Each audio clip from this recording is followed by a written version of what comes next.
Hey, this is Bill DeWeese with Long Strange Journey, and this is a video addendum to a series, a four-part series on Hitchhikers Guide to GPS Fishing Map. This I created earlier in 2019, and the part one is how to create a GPS fishing plan and a file that is a journal file and an active fishing file that you can load into your devices. Parts 2, 3, and 4 were loading those actual files into a Garmin or into mobile phone applications or into a Lowrance device, respectively.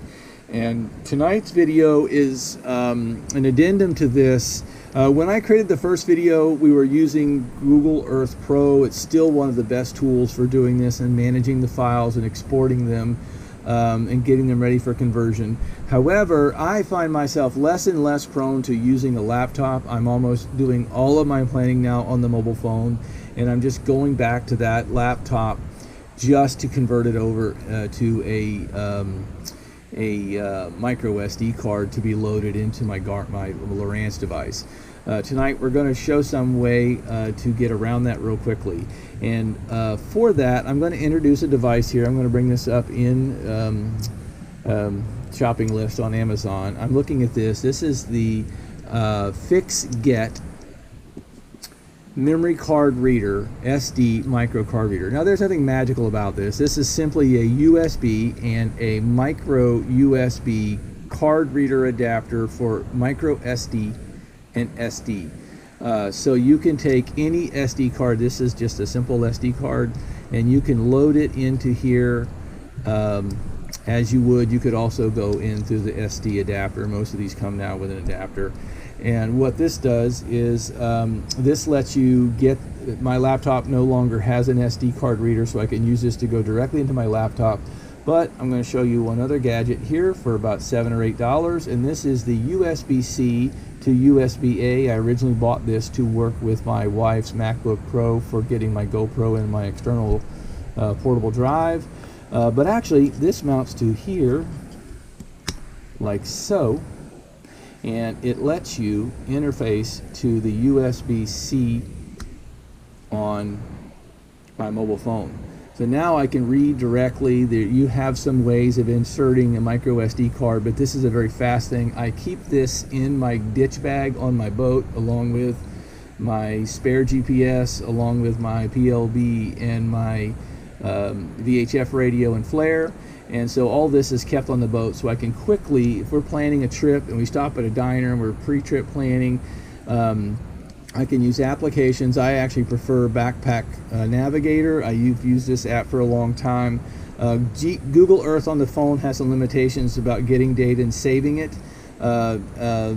What you can do on Google Earth Pro on your laptop, you cannot fully do on your phone. This is a tool that lets me look at these with various overlays from NOAA, RNC to see mean low water when you're worried about depth. You can load that interface. You can load the RNC charts. I can also then load in, as I had, topological imagery, which looks a lot like a Google Earth. I can go in here and say, oh look, there's some mangrove lines. Here are where the mangrove transitions, for example, into sawgrass, or here's where we get back into the tree line, and these are the creeks and oyster beds. So I can drop points of interest on here. I can call that a pin mark, and then I can give that an icon and whatever I want to do, and it's now part of my waypoint system.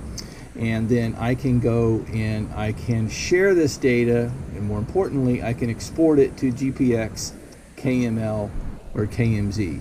So I can do this on this app. You can also do this in tools that you might be using, but also you can do this in Google Earth Pro.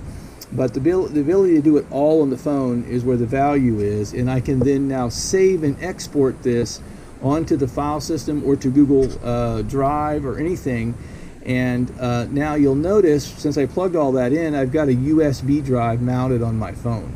Now my preferred tool here, my preferred tool is Astro File Manager.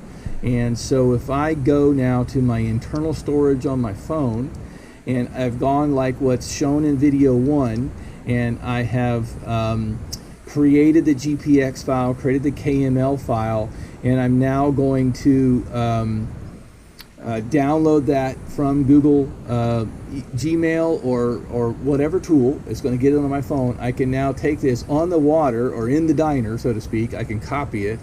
I can go back here. I can now go to this new mounted GPS drive, and I have an extra directory on that card, and I can paste them. Now those are already there, so there's really not much of a point. I'm going to skip over them. I've done this a few times tonight. And so both of these have been skipped, but the files now are no longer, well, they're on the phone, but I no longer need them on my phone. They're actually on this gadget. So I can come over here and I can remove my main, this is Florida Marine Tracks, and I can put the file system in. All of this can be something I can do, easily done on the water.